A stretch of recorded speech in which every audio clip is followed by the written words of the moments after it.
Welcome to Hold the Mic. We are your hosts. I'm Ryan Shead. That's Ian Sherman. Brother, how are you What's going on, doing? man? What up, Doe? Oh, I'm fucking doing great. Oh, you look good, man. Happy Friday. Happy Friday, and I'm excited. We have with us our first sponsor. So we're doing a Waiting for this sponsor moment. spotlight here Oh, yeah. with Christian Ortiz, who is the owner of Mod Atlas Media and Justice AI. This guy's dope. He is awesome. One of the Yeah. reasons we've partnered with him because we love the Justice AI platform that he has built, and really look forward to introducing that to you guys. So without further ado, Christian Ortiz, brother, how are you doing? I'm doing amazing, guys. How are you guys? Up, CEO? We're great. You look good, man. Thank you, man. So do you. It's Thank good to you. see you guys. Yeah. You too, brother. I mean, It's great to be here. I know we talk a lot, but we don't get to actually see each other that often. So it's definitely nice.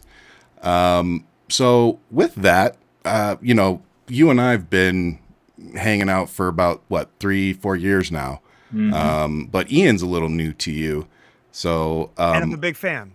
Let's just yeah, start with that. as I'm a soon big as I fan. started I've been sending, looking forward to this. I was really looking forward to this. he has been, he's been Wow. texting me. He has been Oh, yeah. texting me. So, It might be a schoolgirl crush, whatever. But you know what? Whatever. Don't judge. It's all good. Just another bromance I judge you. Always. Thanks, Dad. every day. But with that, there's so much going on right now, especially with the elections right here. I mean, we're a couple weeks away. So much has been said that is questionable.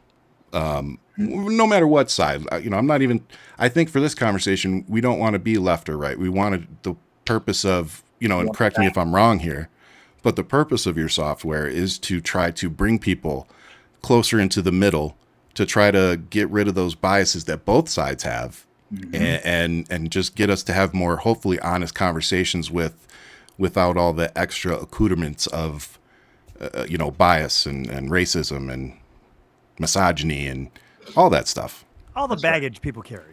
Yep. The isms. All of us. All the isms. Yep. Every single one of us, brother. I'm glad you said that because that is my unpopular opinion that upsets so many people in my space. And I'm like, well, until you get comfortable with that idea to understand that we are all the byproduct of white supremacy, I don't know what else to tell you, because we all have our crap, because we are all brought up in the same racial caste system that Yep. the same system we've known since the dawn of time. That we benefit from.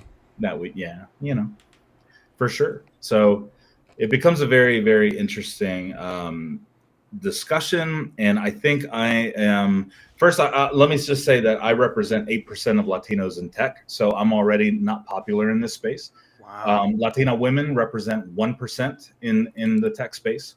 Wow. So we are very And silent. is that in the just in the U.S. or is that That's globally. That's globally. Global. Mhm. Wow. And so we, for us to walk into rooms and in the white spaces like tech, it becomes very challenging when they see you. And I look like Jack Sparrow with my rings and my earrings and my hair, and they don't know what to make of Your me. own style, which is I have my own freaking style. awesome. And I can't dilute myself and my authenticity and my heritage and how I choose to present and what I choose to carry and what I bring into a room. And I understand that everywhere I go, I'm going to make somebody uncomfortable. And it's part of it. We have to get really cozy with our discomfort in order to start branching our brains. And thankfully for you guys, I know that so many that follow you guys have such a great perspective, a global perspective of what's going on and of inclusivity, and are more to welcome these types of things into their space. And so I'm excited. I'm excited to see how your audience reacts to what we're going to go over today. Yeah, me too. That's one of the reasons I've been so excited to do this. Of course, it ties so well into the election cycle, but, this really is something for everyday use. It's something, I think of it in terms of if you're like me, you think of something that you said 15 years ago to somebody that you should probably call them for today and say, I'm sorry. Apologize. Yeah, sorry, I was an asshole. Yes. And to me, I call them and I say, fuck them all over again. All over nah, again. man. That's my resume. But it's like, You still mad? Fuck you. I really think of like things I've asked people out of Sure. ignorance Sure. that probably would have been better to Google, or something like that. But just thinking of having a platform that I could paste something or just type in what I was going to ask somebody or something that I was thinking and say, hey, is this okay? Is this, or is there a bias here? Am I off base? And just being able to have that, I just think it would be beneficial. I would use it. But see, you say that, and I think that's a very intelligent thought that you have, Ryan. But I think about how many people have access to go look at something and Google something at this An moment. Intelligent thought. Let me write that one. You know down. what I mean? But only compliment you get today. But in general, it's like how many people don't do that and get into their, they are always out of pocket and they never go that extra mile. But I think about the facial recognition software that came out, and this is how many years ago, and it was having trouble with recognition of Black people. Yeah. And I was like, well, wait a minute. That already is telling me that there's a bias in who's building all this stuff, who's in these rooms, and who's that question. And that's the reality. So when I heard what you're doing, I said, oh my God, finally there's people getting in the room. Like this is what we need to be talking about. And the interesting thing, and I think that's another avenue why I think this is so interesting, because I'm one of the people that when you go into the room, I look like one of the friendlies, and they say things in front of me that they think is safe. That's right. And, I'm left in the room going, am I the only one that realized that was pretty fucked up? Yeah. Like, you know what I mean? And it's just, 100%. So I think I don't want to say benefit, the benefit of the insight, I'll say, of having been in those rooms, watching them go through the resumes and literally weed out the people that have ethnic sounding names. Yes. Like if folks out there think that doesn't happen, I promise you it does. It's not only happening, it's being programmed into these resume readers that they automate their systems with. So the bias is already built in because that's how they believe. And the programmers and the powers to be who create these systems are the ones who perpetuate these biases the most. Oh, I told my sister Shanita to give herself a more white name because I was like, your name is butchering you right now. Yes, Shanita. 100%. I go, you're lucky that all these white people in in the suburbs can say that shit. I go, why don't you go by Nita or just Ann? Like, just switch it up, girl. Just see what what happens. Just see what happens. And you said something, Ian, that was so right. It's who is in the room when these systems are being made. Right. And that question is what actually propelled me to create this system and deep dive into the creation of an ethical AI. So back in 2022, I got invited to do beta testing for OpenAI's ChatGPT 3.5 model that was about to be unveiled. And it was crushing the game. It was the only GPT that they kind of just said, look, and then enjoy. And then being an activist and being a writer and being somebody who's in this space who produces this type of content, I was like, this is fucking dope. This is fantastic. Yeah. But let's see how awesome it is producing content that understands the reality of what really activism is all about and culture. Let's test out its cultural competency.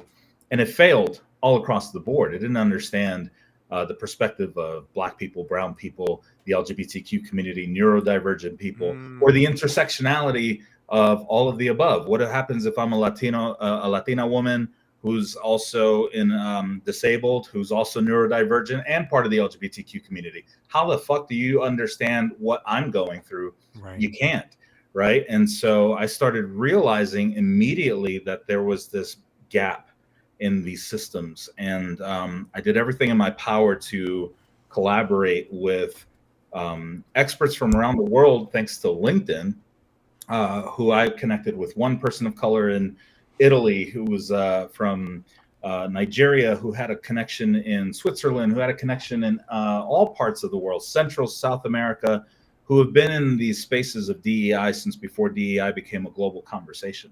Yeah. They've been publishing all of the knowledge base. They've been publishing all the data, but it's not popularized because it's from the global, it's representing the global South, and what the people who hold the key are the people in the global North, right? And so I said, what if I program a GPT that has that perspective from the people whose voices are silenced, right? And what does that look like? And so long story short, I was trying to get a $120 million grant with the National Science Foundation. I was coordinating with all these professionals to put all of this data together to program into a GPT that I wanted to build. And then halfway through the application process, the National Science Foundation said, "You're not an entity, you're a small business, so we can't grant you this $120 million grant." So they shut me down. And I was like, but a business is an entity, whatever. I didn't want to go into it. I was trying to figure out workarounds with it. And not 2 days later, Sam Altman released with OpenAI, the CEO, he was like, "Hey, now anybody who wants to create a GPT, guess what? Now you can. And we've opened up this thing called GPTs. And if you know how to program, even if you don't know how to program, you can make it." And I was just like, well, hello, universe, right? And I'm here sitting with all of this data. So, of course, it took me about maybe a month to really figure it all out and program this thing and coordinate with my experts to say, "Hey, do you want to be at the forefront as an author to this?" And not, like 99% of them were like, "No." Like, it's been a shitstorm, and I don't want, if they want to know where the data came in, they can cite the source in the GPT and it'll tell them where they came from. I don't want to be in the forefront of any of this. So I was like, fair. So I'm taking the brunt of the entire project. So, Wow. and so I created it, and immediately I knew that this thing was a working product.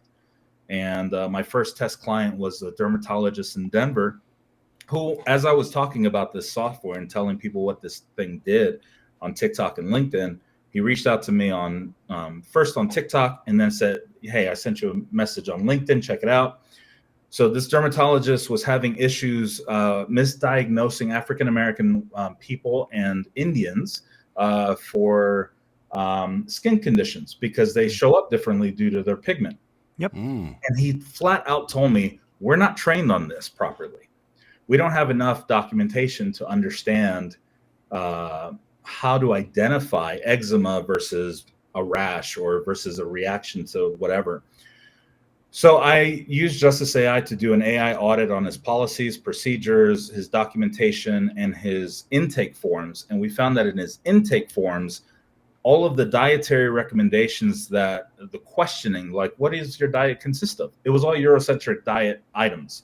And now Indians do have dairy, and they do have milk, and they do have cheese, and they have all these things, and bread, but they also are vegetarian, like, for the most part, and they also eat specific types of meats, and they have different spices that these tests were not accounting for.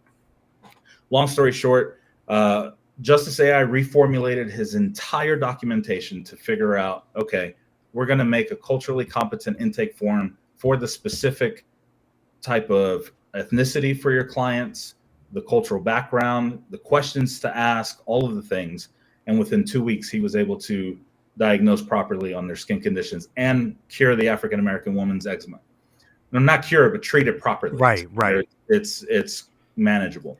And after that, I was like, oh, like, this is what I'm sitting on, right? Like, it was that holy shit moment. And I take it to Remax and identify bias in their listings. And I take it to all of these test subjects all across the board from so many different industries, only to realize that this thing actually has the power to identify where we're all being problematic. And so, although this is all a great thing, it started triggering a lot of white people who were like, well, I don't want your tool because I don't want to know just how shitty I actually am.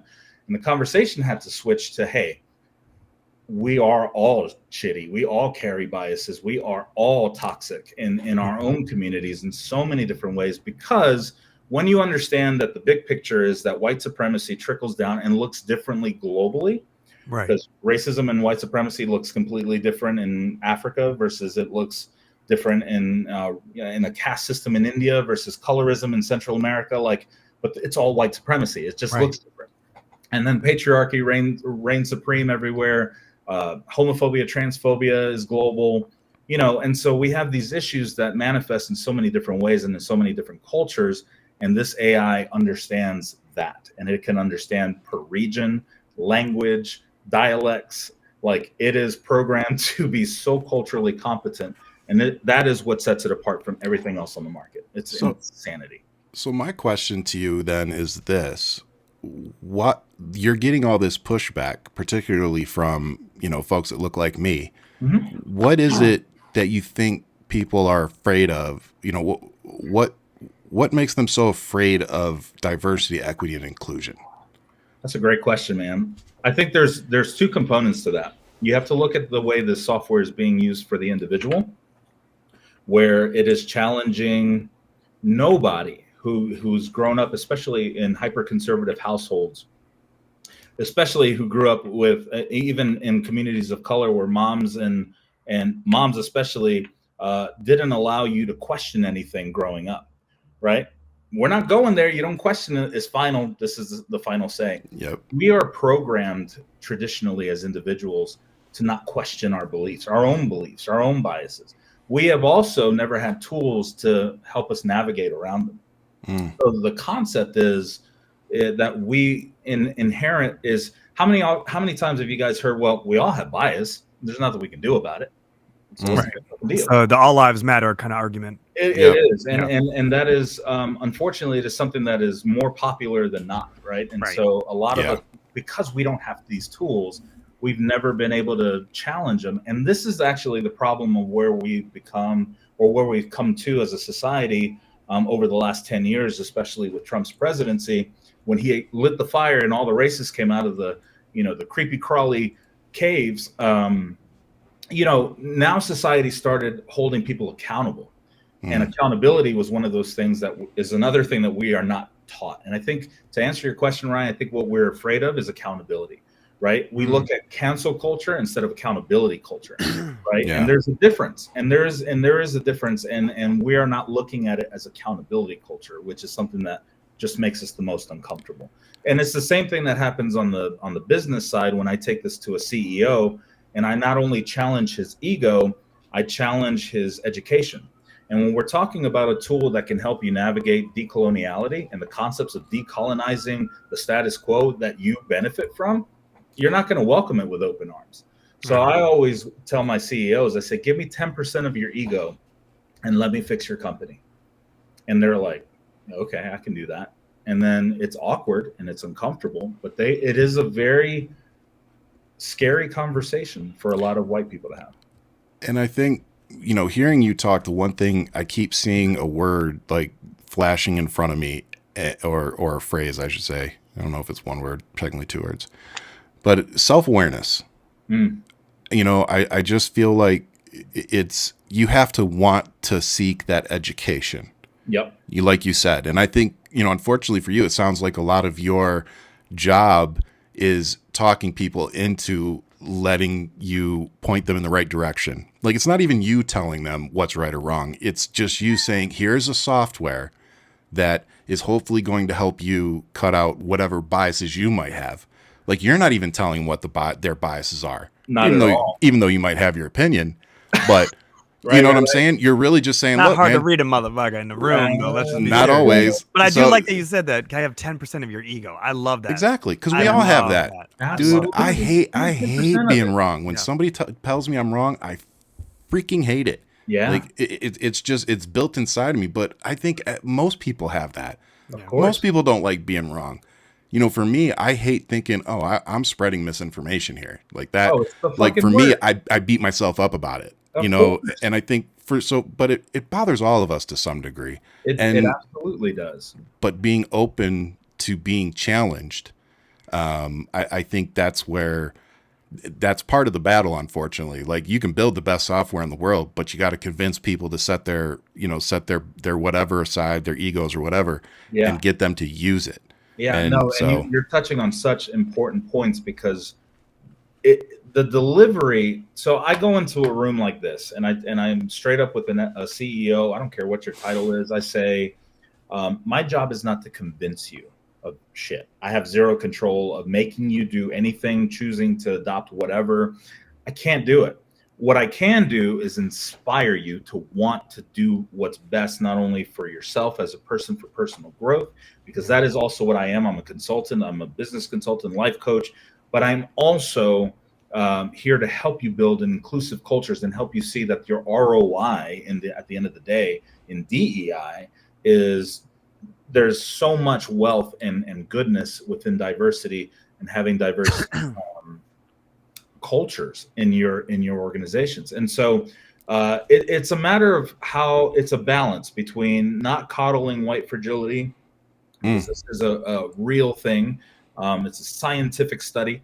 But there's a balance between not coddling that, but also holding your hand and letting you know that it is okay without shitting on you either, right? Because there has to be this bridge building of understanding that I'm not coming in your business to shit on you and to point fingers, right?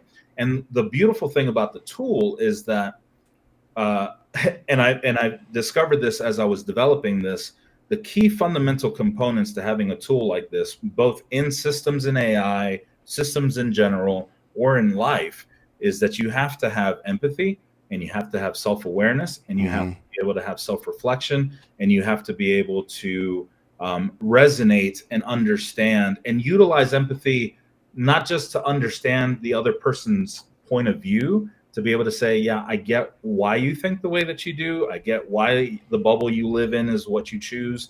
You have to understand the whole picture, but then you have to use it to walk away unscathed, because you have to give yourself empathy. You have to be able to understand that we have to understand everybody's true perspective to be able to paint the best picture and to be able to build these bridges and build a safe space, right? So this tool removes the emotion from the response. It doesn't say, like, I'll give you an example when we get into the examples. You can literally talk to it, and it's not going to say, I can't believe you said that to that black woman, you idiot. Like, what the hell were you thinking? Like you would say if you were asking your black friend, and your black friend gets activated, or your Latino friend is like, you're a dumb motherfucker for even asking that, thinking about that. Then you're activated. Ryan all the time. I mean, I totally get it. I totally get it. Daily. Should we pull up the text? Yeah. No. I can't believe you asked me that. Now let me ask you this: like with the pendulum swinging, right? Like how things were activated in 2020 after George Floyd, and DEI was like one of those main things where people were like, "We're going to add it to our industries. We're going to put it into our corporations." And now we're seeing everybody peel that back. How does Justice AI work for everybody, especially those who are, being discriminated against? Yeah, historically. Great question. That is a fantastic question. DEI is so under attack, and you can look at it in a couple of ways. DEI being under attack and then being pulled back out of initiatives like Toyota just pulled their DEI. Yeah. Tesla, all of these companies. I mean, no surprise with Tesla. But, no. But there are a lot of companies, especially in red states and in the South, pulling away from these DEI initiatives and demonizing it, because it is the concept of those who are being held accountable the most find ways to weaponize the things that are needed the most. Right. And so when I bring tools like this to the South and to universities, they piss themselves because Texas fired 26 employees in a university for using the word diversity in their classroom. Universities are letting people go left to right. So what Justice AI can do is it can take the same concepts and just reformulate it to words that are not popular. Can we just real quick though highlight those three words before we start showing examples? Diversity, equity, and inclusion. Yeah. Like, am I missing something here? Yeah. Like what? like you're literally having corporations look at their employees and say, we were starting to buy into this whole diversity, equity, inclusion thing, relating to you, but fuck it, we're gonna go back to not giving a shit about you. And like that's how I see it. When you look at the two most financially, the bringing in GDP in the U.S., it's the two main places, New York, LA. The most diverse places you're going to see in this planet, New York for sure. You better be able to speak Spanish in a lot of places in California. Man, for 100%. But you're seeing so many people collaborate together to build something better. And it's like, the melting pot here alone. I love it. When I think of leaving, I go, but I'm going to lose out on so much. I feel the same here in Tucson, though. Here. I just had to use my phone translator the other day, and it reminded me I need to learn Spanish so I can communicate with folks around here better, because the population is just so dense. But it's like the culture is great. the communities are amazing around here. You hear all this talk about, oh, the border, the south. I live an hour from the freaking border. Yeah. And I'm not well, I mean, we have our shit, but I think if you look at any city our size, I don't think we're falling out of any crazy ranges in terms of crime. So if we're an hour from the border and we're not seeing this massive increase in crime, why are people in freaking Wisconsin talking about it? Right. You know what I'm saying? Yeah. So it's just kind of like, to me, if you're up there in Wisconsin, South Dakota, wherever Christy Gnome's from, if you're up there talking about the border and sending, your taxpayer dollars in some way, shape, or form to a border state to play politics, like, come on. Yeah. And to me, that's what things like this, and I think what you're doing is just the tip of the iceberg of how it can be applied to us. Like you said, I think me personally, just hearing this now and having this conversation with you, I really do think the biggest problem you're going to have is just simply getting people to use it. Yeah. Like you said, getting people to set aside their, how they run their business. Oh, this is how we've done it for years. How many times we heard that? Like, you've got to get them to set aside all that and be willing to go, all right, let's try something new. Yeah. Yeah. Yeah. And it becomes very interesting because, especially I brought this to a company of the South, and I can't really say who it is right now. Huge contract that I'm hoping to gain. It just got approved, or it's going to be reviewed by their IT department. Anyway, I was talking to their vice president, who's African American, in Georgia. He's been with the company since they started in the 60s. Wow. They're an insurance company. I can give you all the key terms, and you can piece it together. And I told him, I said, if you were to tell me what was your biggest issue with your company, and tell me what you need me to solve first right now, what is it? He goes, I'm going to be honest with you. He goes, we are the #1 Fortune 500 company that celebrates diversity in the best ways. We celebrate diversity in every way possible, except when it comes to the culture of our business. He says, we have an African-American CEO. I'm African-American vice president, African-American DEI manager, African-American managers, which is all fantastic. Can we get some white people in here? Goddamn. I know. Well, this is where the twist comes in. Then I need some white jobs. Wait a minute. I need some white jobs. Black people really are taking all the white jobs. Damn. And then he says, but the flip side is we're trying to diversify our sales team, and they've been only white men since the 60s. And I said, well, if you have all of this African-American representation? That's so interesting. I said, what is happening here? He goes, we have 12 crusty old board members who are all white, who have been in board members since the 60s, who don't want that to change. And I said, but you want to diversify your market? And he goes, yep. And I was like, by hiring people who don't understand the diversity of your market? Like, what is, he goes, he's like, I have all the answers. I just can't present it to him. Right. So he wants to use Justice AI as his Trojan horse to get the information to him. 100%. And I did. And that's actually what I did. I actually ran Justice AI real time to do a demographic audit on that part of Georgia to give me all of your demographic percentages, how to diversify your market, how do I diversify my sales team when I run into challenges with my board members who only want white. I mean, I was super, super honest about the whole thing. And in seconds, it spews out the whole plan. Well, I think this is a good time. I was going to ask you, let me ask you why, if you want to show it, but I was going to ask you, like, because of like our own biases that what we put in there, and I know that we have our days, but you can put something in there that becomes more of like your own bias into Justice AI. Will it kind of call you out, or is it one of those? It'll call you out every time. It'll call you out yourself. Every time. With that, can you explain like how it prevents that from happening? Yeah. So language is everything, right? And when we talk about bias, it translates so clearly to systems that are designed to pick up bias. So, for example, if I was to ask Justice AI, give me the real numbers of all the illegal immigrants that are coming into this country. I'm hyper conservative. I'm using Justice AI. I want to see what the hell comes up. It is going to check me on using the term illegal immigrants and letting me know that it is a term that was weaponized in the 20th century, and it'll give you the political leaders who. Oh, I think we should do that.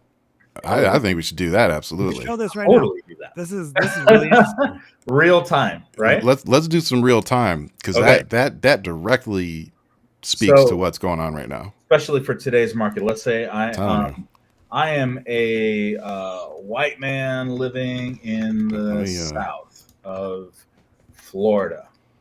I am worried about America and all of these.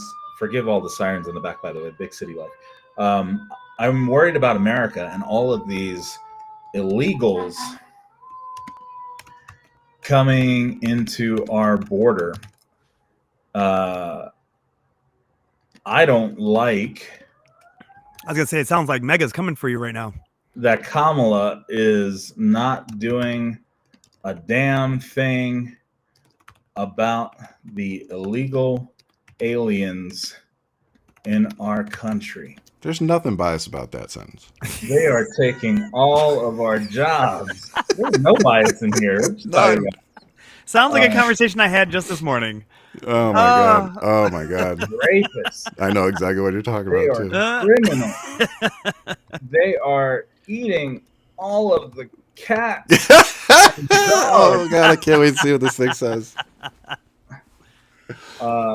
What am I to do? Oh my lord! Because I don't even know how to use a question mark. So this is. Oh, it might violate usage policies, but it's still going to give me an answer. Normal GPT probably won't even go into depths with this. Are influenced by powerful narrative. Okay, let's read it. Let's see how much it kicks out. So this is automatically starting as a balanced answer, where it is empathy, it is understanding, it is trying to tell the user, I see you, I hear you, right? But it's going to break it down in the meat of it.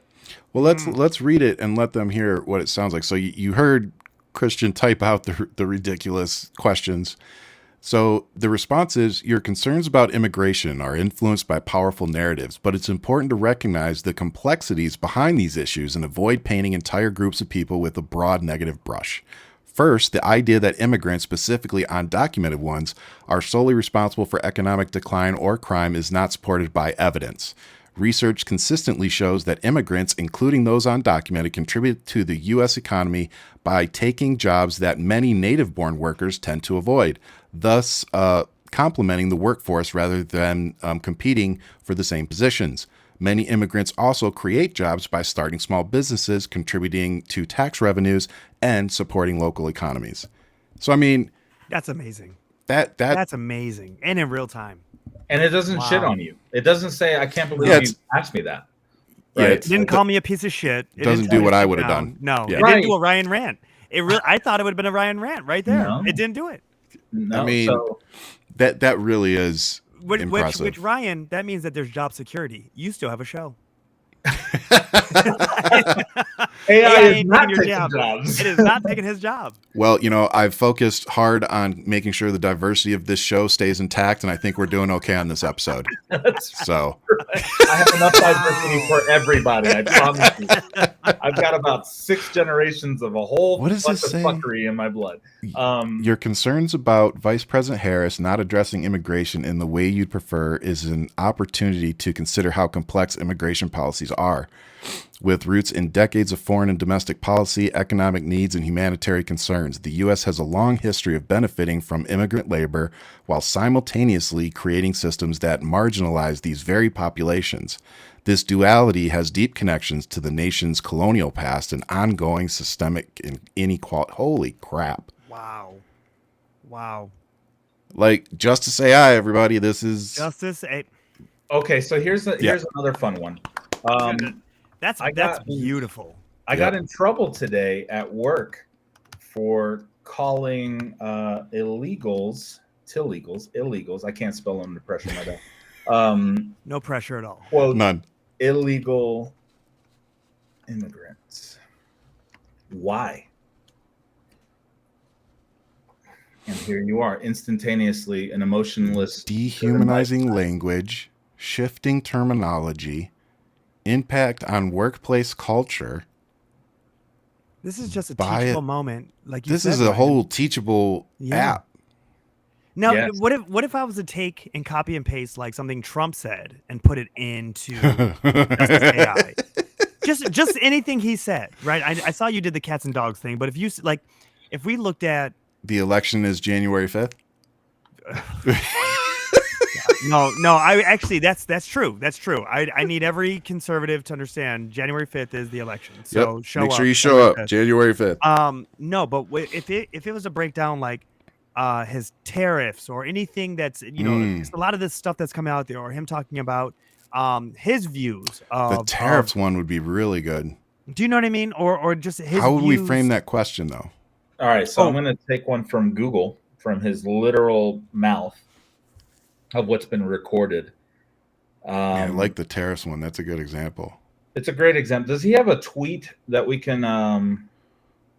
There's an article here on Yahoo Finance. Oh, where he says, "I'm going to put 100, 200, 2,000% tariff." Yes. Yep.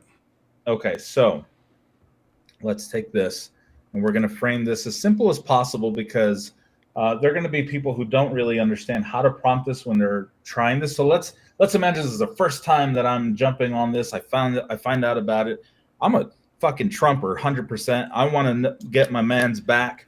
I'm going to say, and you want to own the libs, so you're going to do this. And I want to own the libs, so I have to show them, because this AI cannot be co-opted by the woke left.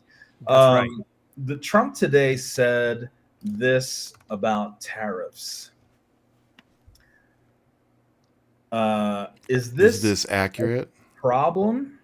Is this accurate? No, stick with, is this a problem? Yeah. Okay. No. I see what you're doing. What is a tariff? And is this good for America? America. So you can ask it multiple questions, and what it's going to do, it's going to browse and cite sources, and it's going to tell you where it's... What's a tariff? Is a 2,000% tariff feasible or accurate? Is it good for America? Wow. Okay. So former President Trump recently mentioned in a speech that he would consider imposing tariffs as high as 2,000% on foreign goods. This is an extremely high number and raises questions about the feasibility and impact of such tariffs. What is a tariff? A tariff is a tax imposed on imported goods designed to make foreign products more expensive, which can protect domestic industries from competition. Tariffs also generate revenue for the government, but they come with economic consequences, particularly for consumers who often end up paying higher prices for goods. Like, people don't realize we pay for the tariffs. Yeah. He still doesn't. I think he needs Justice AI. I think What? so. Get this in his campaign, man. Get this. Well, don't. Oh, We got 2 dude, weeks left. Don't. If you Don't. could run every Trump teleprompter speech through this thing, Oh yeah, His absolutely. speechwriter would be fired. It'd be a wrap. I think so. But this is really quite interesting, because this is not even. I mean, yes, there is the bias that we're bringing, of course, being Trump and the baggage that he has, but to a simple conversation that's not just race or anything. It's just like, no, but here is something. So this really is universal on so many fronts. It is very universal, and it really aims to produce a balanced answer that isn't triggering, and it really tries to educate the user in a non-triggering way, because it doesn't want to alienate the user, right? The purpose of this is to educate yourself, to deconstruct, to understand the bigger picture, for whatever your goal is as an American citizen, but it at least gives you the full picture. And this is pulling from WGLT, Archimax Publishing, and what it does is it's programmed to also give you bias-free or as much of bias-free documentation as possible, right? Or sources. So it's not pulling from CNN, Fox, all MSNBC. It's pulling from these unbiased sources that are known to be unbiased sources. So I want to show you really quick. Let me see if this worked. This is Trump's inaugural speech. Oh, Lord. Analyze Trump's. So you're dropping the whole speech into this program. That's right. Inaugural speech. And identify all of the harmful biases here, and how is all of this problematic? I'm not prompting it with anything specific. I'm literally just, from the speech, I'm literally asking it to just identify problematic biases. Yeah. And so contains several problematic elements. Okay, so Donald Trump's inaugural speech contains several problematic elements when analyzed through the lens of harmful biases and decolonial frameworks. Here's a breakdown of some of these. America First, a nationalistic language. Number 2 is racial stereotypes and misrepresentation of urban poverty. Wow. Is there? And ladies and gentlemen, those who are just listening to this podcast, he literally dropped in a PDF, right? That's right. Of a speech, and then just asked that one question, and within mere seconds, here comes point after point after point of where we find something problematic, or where Justice AI finds problematic. And that's the police going to pick Trump up. Number 3 was militaristic and law and order language. Number 4 was exclusionary language on immigration. Yeah, no kidding. Number 5, religious language and exclusion. Wow. Number 6, civilized world versus radical Islamic terrorism. And conclusion, Trump's inaugural speech, when viewed through a decolonial framework, contains several harmful biases rooted in nationalism, xenophobia, militarism, and racial stereotyping. These narratives perpetuate inequality and marginalization of non-white, and non-Christian, and non-American communities by reinforcing a worldview where the U.S. and its largely white citizens are prioritized over marginalized group. The speech sustains systems of power and oppression that continue to harm historically disadvantaged populations today. Mm-hmm. Wow. This is deep. This is deep. This is why he is sponsoring our podcast, y'all. Because this is the type of stuff that we need to start implementing into our daily lives. And this, like I said in the very beginning of the podcast, this goes for all of us. There's plenty of left-wing questions that we could ask this, and it's going to point out my biases as well. And I think that that's one of the reasons I like this, because why I do try to think, that I'm center, I definitely I'm left leaning, very, very hard leaning. But man, I also know that I have the ability and empathy to look at the other side, and recognize my own biases and try my best to, tame them and keep them out of my decision-making processes, which is, easier said than done. So I want to give you an example too, so that white people don't think that I'm attacking them, because I need all of your listeners to understand that. No, that's perfect. Like we were talking about before the podcast, the message behind this is for everybody, no matter what community you come from. You have to understand that in order to understand the concept of decoloniality, decolonizing, you have to understand that no matter what community you come from, no matter what your heritage you carry, we are all the byproduct of white supremacy.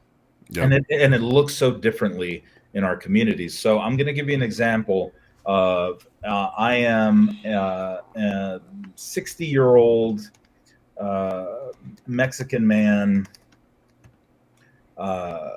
who is voting for Trump. My family hates it. I don't know why. I am trying to protect my family wealth here in America. My daughter, who is 27, pure Mexican, married a black man. I hate it. I think he is going to take. This is going to be me in 20 years talking about my kid. What do I do? I'm just going to say some racist shit to my child and just see how he takes it. Right? Stop it. This is actually a prompt that a friend of mine on TikTok used when she was speaking as her father saying these things, right? So she acted as her dad. So the prompt says, I'm a 60-year-old Mexican man who is voting for Trump. My family hates it. I don't know why. I'm trying to protect my family wealth here in America. My daughter, who is 27, pure Mexican, married a black man, and I hate it. I think he's going to take our money. What do I do? And here's the response. Jesus.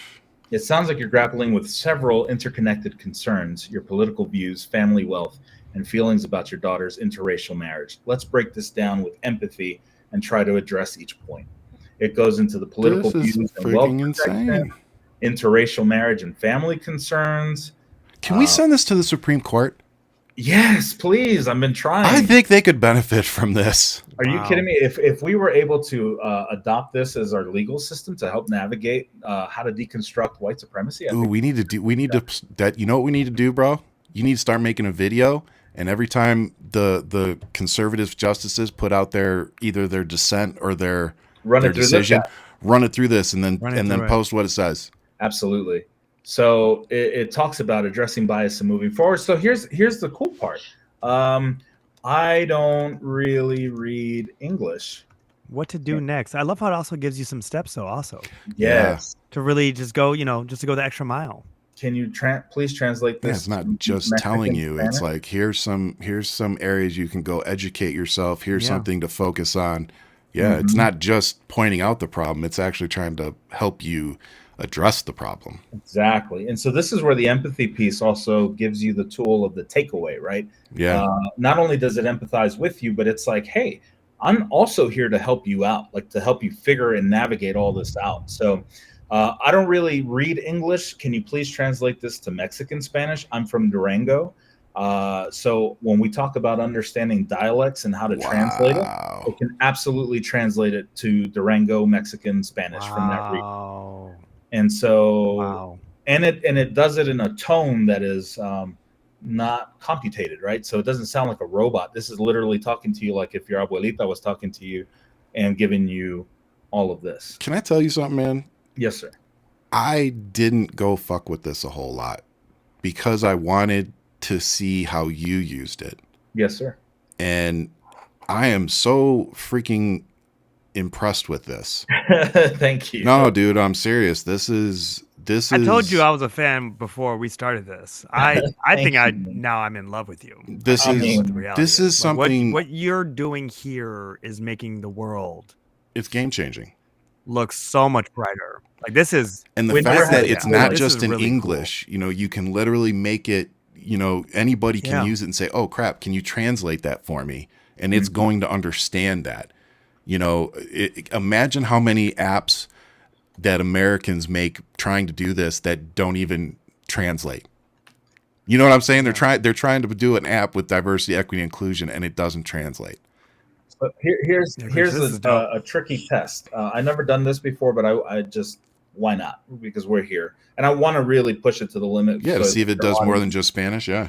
Yeah, so I actually don't read Spanish. Can you translate this into Lugandan? So Lugandan is the language that they speak in Uganda.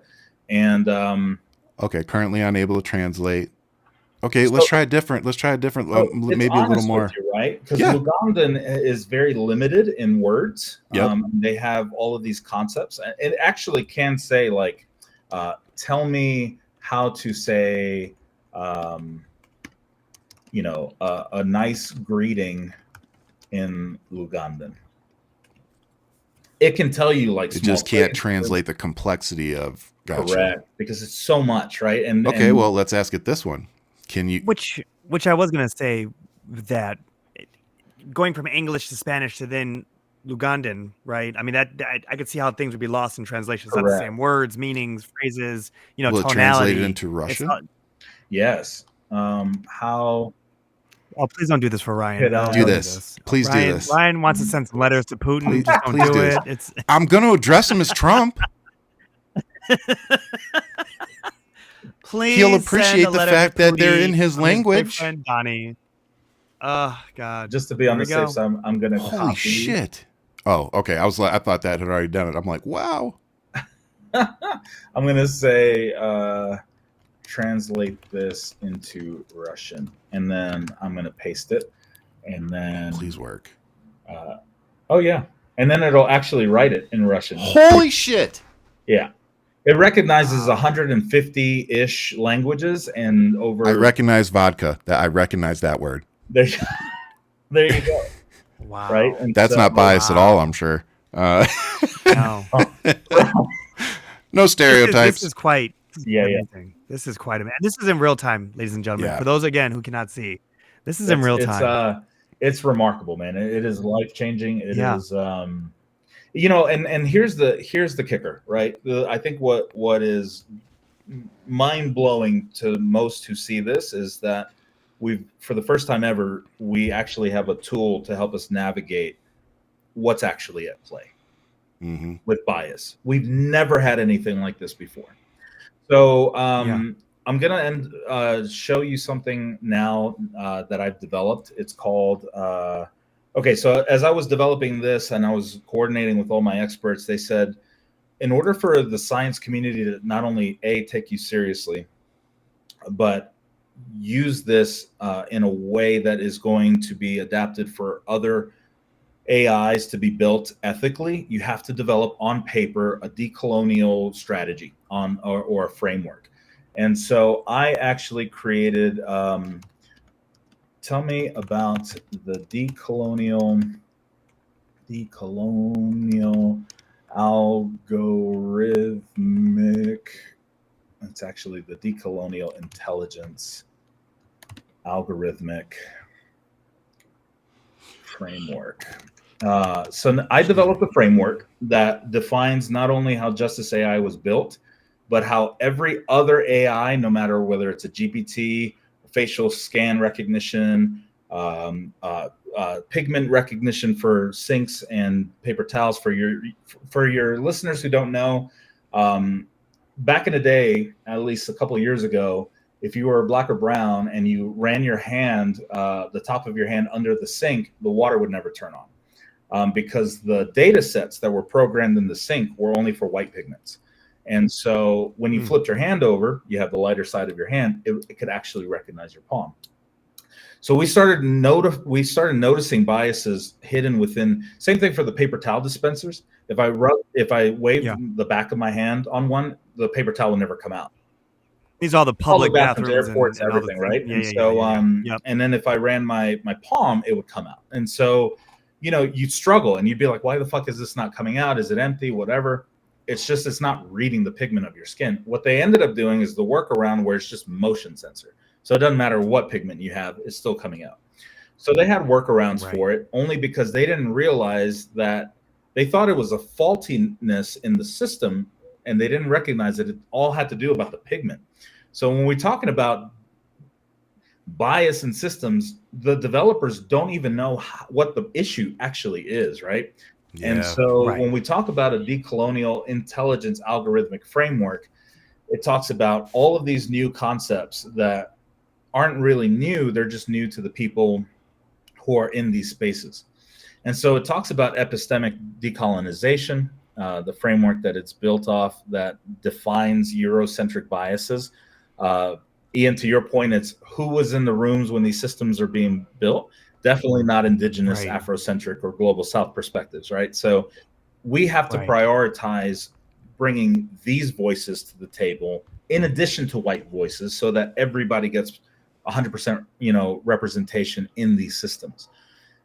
This is the only framework, the only GPT, the only AI built to understand intersectionality, epistemic decolonization, and a decolonial AI governance. Now, normal ChatGPT and several like Claude, they can give you a pretty good response in comparison to Justice AI, but Justice AI adds just that little extra flavor because it understands intersectionality, decolonial governance, all of these little hidden components that meet the requirements for truly ethical systems, right? So the EEOC, the Employment Equal Opportunity Commission, is the only federal agency in the United States that was put in charge to regulate and to make sure that AIs were not being used for HR purposes because of the biases, right? You can't run resumes through your AI system because there's bias. You can't run names because they're, But is it going to be more or less biased than the HR manager? Correct, right? You know what I mean? Yeah. Your system, right? Because it's like, you never know. And even if an HR person is not biased and they run it through a system and the system's biased, you're still fucked, right? So you can't escape the bias. And so the EEOC, I ran this through the EEOC. I had a connection who had somebody higher up in there, got Justice AI in front, and it is the only AI that meets every requirement for the EEOC, which was a massive milestone for me, because that means that now HR companies could only use Justice AI, which is fantastic.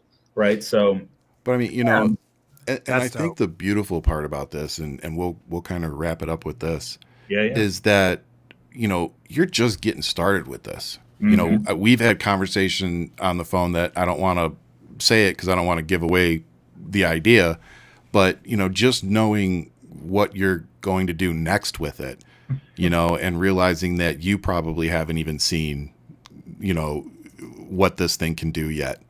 So, or how far it's going to go, but that's why these podcasts are so important. Hopefully, we can get these clips out there and people can see, because, like I said, it's genuine. My I don't want to say surprise, because I'm not surprised that you could come up with it. It's just so impressive. Thank you. Yeah, it really is. That's beautiful. And here's the future looks bright, and I'm so glad we're in your hands with it. Thank you, man. I just want to show one last thing, and then we'll call on the whole system. But because, and we don't have to do it on here because it's on my phone now. Oh, okay. If you take Justice AI into your phone with you, it's designed to also have a conversation with you, because not everybody is. It's not that they have reading comprehension issues. It's that neurodivergent individuals have issues reading big paragraphs. I'm one of them, right? Yep. So we can actually have a conversation with the app to say, you can literally ask it anything. Can you give it a prompt to say something like, can you break this down for a neurodivergent person? Yes. Okay. So. Or like, I'm dyslexic, whatever the case is, and absolutely. It goes from there. So here's a good case right here. I am a 41-year-old man with ADHD and dyslexia, and I don't understand tariffs. Can you break it down for me? I feel seen right now. And so she's going to, she's processing. And she's figuring out ways, because it is also programmed with individuals who have expertise. Tariff is a tax that a government places on goods or services imported from other countries. The main purpose of tariffs is to make imported products more expensive than locally produced goods, which encourages people to buy domestically made products. Think of it as a fee that foreign companies pay to sell their products in another country. For example, if you live in the United States and you want to buy a car made in Germany, a tariff might be added to the price of that car when it's shipped to the US. This could make the car more expensive, so you might consider buying a car made in the US instead. Tariffs are often used in trade wars when countries try to protect their industries by making it harder for foreign companies to compete. However, they can also have downsides, like making products more expensive for consumers and potentially leading to retaliation from other countries. Let me know if you'd like more specific details. Right. So it just as an example, can somebody send that to Donald Trump, please? Wow. I'm telling you, it's a breakdown. For the love of God. History lesson, an educational lesson. No bias in there at all. It's not saying anything about political issues. No, that was pretty factual. Yeah, and you can break it down if you want. If you're like, I don't understand this part, can you go into more detail? It'll break it down even more. And are you offering this as a nonprofit for people to put on their phones, or how can our listeners get their hands on this, or get experience with this education? Because we know this is where the future is going, but how can they get a head start? Yeah, so right now, both free users and pro users of of ChatGPT can go to my website and download it directly from there. They get 5 free uses a day, because that's a lot when you're ingesting all of this information. Yeah. So this is Mod Atlas Media. You can go to modatlasmedia/Justice AI, or you can go to justiceai.co. It takes you directly there. And so it tells you all about it. You can read about, and in the essence of ethical AI, I have to be 100 million jillion % transparent, and not only how I built this, but what goes behind it and what are the systems in play, and all of the things. So you get 5 free uses a day. I offer unlimited access for families and individuals for $20 a month, or $30 a month. And then if you sign up to my Atlas advocacy program and become a part of my mailing list, you get it for $20 a month. And then I'm building custom GPTs through Justice AI for your small business, for your organization, for your nonprofits. And you can pay through grant money, you can pay through cash, and $20 a month is it's not bad to join the advocates program. And with that, because I do so much, you get free art every month. You get to know what my initiatives are, what your $20 is going towards, who are the organizations that I'm helping, who are the individuals and the case studies that I'm helping. So you get a in-depth behind the scenes of what work is actually being done by being part of Mod Atlas's advocate program, which people enjoy. They love it because they love to see where their money's going to as well. I mean, just watching it, I think it's worth $20 a month. Yeah. I mean, honestly, especially if you're doing something like posting every day, like we do. You could run your tweets, your social media stuff through it to, if you want to weed out your bias and make it more really truly more centralized. Absolutely. Unfortunately, I think, the issue I always have is it's like I can put out the best, most educated, material and response, but if it doesn't have any of that red meat in it, people don't bite. That's right. And so the social media game, unfortunately, it's like you have to get their attention, but once you get their attention, right, then it's like, what do you do with it? That's right. And I think that's where, I can start using this to try to get more, because at the end of the day, yeah, we all have our biases, but I think there are a lot more people, especially Americans out there, that do respond to facts, that aren't meant as attacks. And mine tend to always have a left-wing, attack, a vibe to them. So I think Ian and I have been talking so much about what are we going to do with the show, once Kamala wins and we're done with the Trump thing for a while. And I think this is part of it, is truly bringing us back to a point of, okay, now we need to, as Kamala keeps saying, we need to turn the page. Yep. And part of turning that page is figuring out a better way to work together, truly figuring out how to build a bridge back to the more centralized ideas that this country was built on, and the ideals that we have for this country. And I think, like Ian said, this is huge. For AI is, it's one of the reasons we were interested in the first place, because Ian, that was one of the first topics that actually got us doing a show together. Yeah. Was he was really interested in AI, and I was like, the old dad that was like, can you show me how to use the phone? Like that was kind of where we were with it. Go back to the first episode. I had no mic, but it worked. Yeah. So, absolutely. So it's just really great to see that this is something that's out there for people to use, to have, and how many different applications there are for it. Yes. So you're a huge advocate, man, for this. I think this is amazing. Thank you, man. Here's the beautiful the thing that your listeners can also use this for. Imagine if you're on Facebook. Imagine you're on an app that you're not ready to give out, and you're being met with a comment that just boils your blood, and the only response that you could think of is an FU, and you don't, but you also know that in order to progress, you need to be able to have a conversation or shut something down. You could literally prompt it to say, this is what a guy told me on Instagram's comment. Write an Instagram comment length reply to give him facts, but don't also push my politics on him. Just let him know with facts in a kind, respectful way of how to just end this conversation, and it'll literally give you an answer. And then you can write "fuck you" at the end of it. and with that, yeah. So it is a great way to navigate social media and keep your peace, so you're not like logging off so fuming from retro penis 0076, who just shits all Dropping on knowledge. now I feel seen. all the Now I knowledge. feel seen. Yeah. So, Hey guys, and I have to drop this to all the friends, fans, and even haters. Like, subscribe, hit the notification button. Christian, this is really amazing thank stuff, you, man. You have to come back. This was a Absolutely. great conversation with you. Oh, well, I Absolutely. mean, he's a sponsor, so he'll be back. We can do. Sponsor, he can be signed. All right, Yeah. come back. Yeah, he's one of the few that can just call up and be like, I'm going to come on the show this week. Right. Okay. We can do a segment where we deconstruct the weekly biases on the media.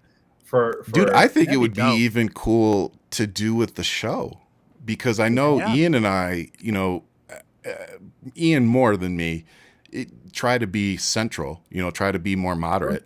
So I really would be interested to see, some of our clips, what it interprets that we're doing. Absolutely. But with that said, brother, thank you so much, not just for coming on the show, but for sponsoring the show. And all of our graphics as well, like we pulled up on the site.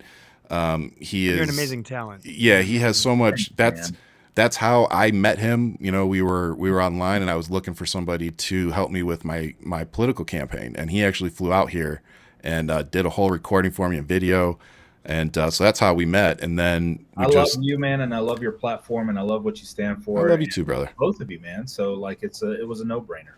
Yeah, man. So go to modatlasmedia.com/justiceai or justiceai.co, correct? Yes, sir. Perfect. So that's where you can go check this out. And like I said, if you're somebody like me that you can use this on a more regular basis, like I said, there's $20 a month program that you can do with him, and it comes with a lot. Like I said, he's done our graphics for the show, all sorts of stuff. So as you can see from the top there, he does many things.